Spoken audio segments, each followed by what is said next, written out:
Keshod sub district civil હોસ્પિટલમાં સ્ટાફની ઘટ અને લોકોની સુવિધા વધારવા માટે આવેદન સાથે ચીમકી અપાઈ. કેશોદ આમ આદમી પાર્ટીના પ્રમુખ અને સભ્યો દ્વારા આજરોજ નાયબ કલેક્ટર અને કેશોદ ધારાસભ્ય તેમજ સબ ડિસ્ટ્રિક્ટ સિવિલ હોસ્પિટલના સુપ્રિન્ટેન્ડન્ટ અને આવેદન આપી લોક સુવિધામાં વધારો કરવા આવેદન આપવામાં આવ્યું છે.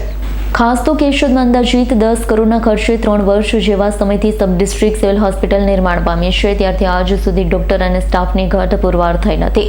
અવારનવાર બનતા ગંભીર અકસ્માતોમાં 108 દ્વારા લાવવામાં આવેલા દર્દીને ફક્ત પ્રાથમિક સારવાર આપી જૂનાગઢ કે રાજકોટ ખસેડવામાં આવે છે, જેમનું કારણ શું છે?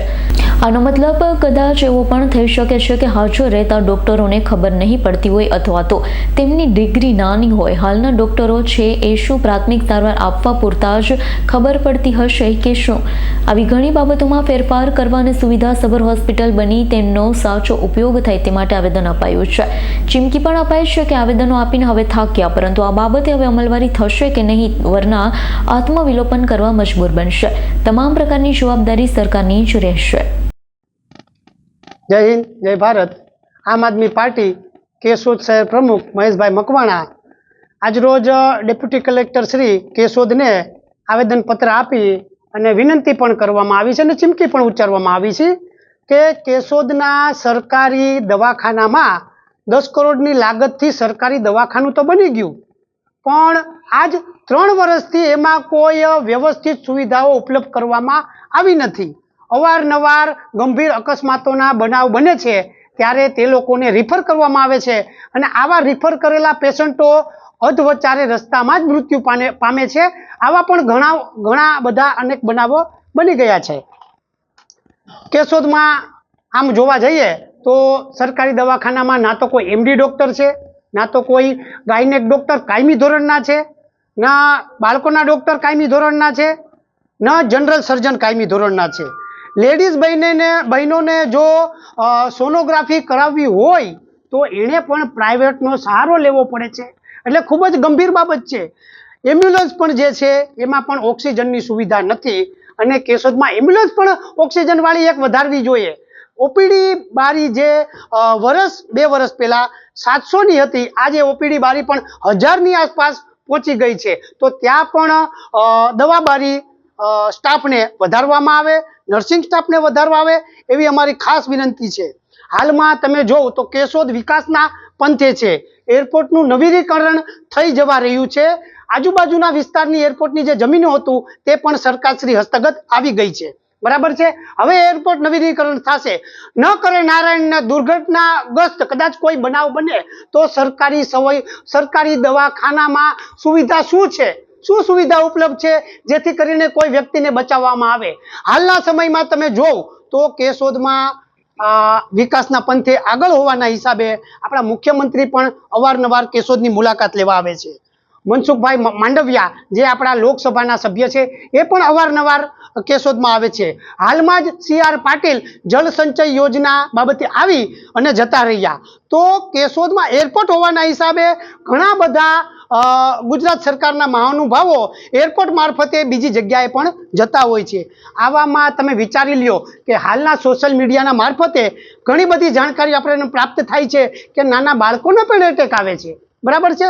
આ વાત કોઈથી છુપી રહી નથી.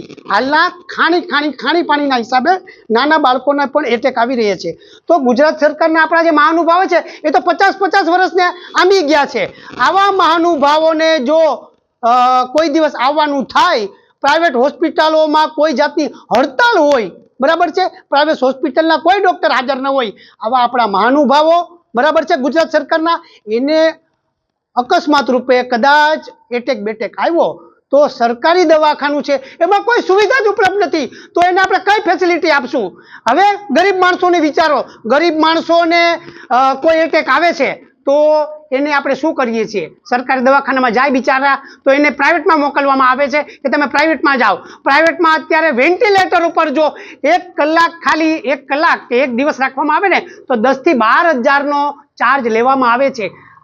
આવા મજૂર માણસો, ગરીબ માણસોનો પગાર પણ 10 થી 15 હજાર હોય. હવે આવા ગરીબ માણસોને જો વેન્ટિલેટર ઉપર પ્રાઇવેટમાં રાખવામાં આવે 5 દિવસ, તો એ 5 દિવસ એનો પરિવાર બીજું શું ખાય? 10-15 હજાર તો માંડ કમાય છે. વિચારો, આવી મોંઘવારીમાં સરકારને એટલા ટેક્સો આપવા છતાં, એટલા જીએસટી આપવા છતાં કેશોદની જે વિકાસશીલ જનતા છે એને સરવાળે 0 મળે છે. આ 0 ન મળે એના માટે અમે 1 વર્ષ અગાઉ પણ આવેદનપત્ર આપ્યું હતું. 3 વર્ષથી સરકારી દવાખાનું બની ગયું છતાં સ્થાનિક આગેવાનોની નબળાઈના હિસાબે આજ કેશોદમાં પૂરતી સુવિધાઓ નથી. પ્રાઇવેટ દવાખાના વધતા જ જાય છે કીડિયારાની જેમ, પણ સરકારી દવાખાનામાં કોઈ સુવિધા નથી.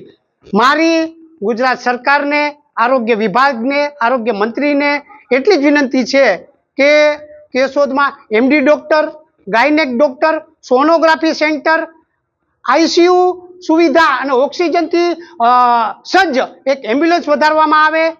આઈસીયુ સુવિધામાં વેન્ટિલેટર ઓછામાં ઓછા 5 રાખવામાં આવે, આવી ખાસ વિનંતી છે. નર્સિંગ સ્ટાફને પણ વધારવામાં આવે.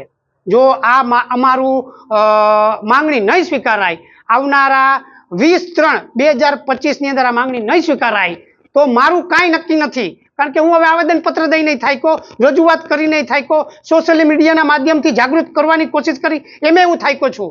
આવનારી 20/3/2025 દિવસની અંદર જો ગુજરાત સરકાર ન જાગી અને આમાં કોઈ પગલાં ન લીધા સુધારાના તો હું મારું આત્મવિલોપન કરીશ. અને તમામ જવાબદારી ગુજરાત સરકારની રહેશે, યાદ રાખજો.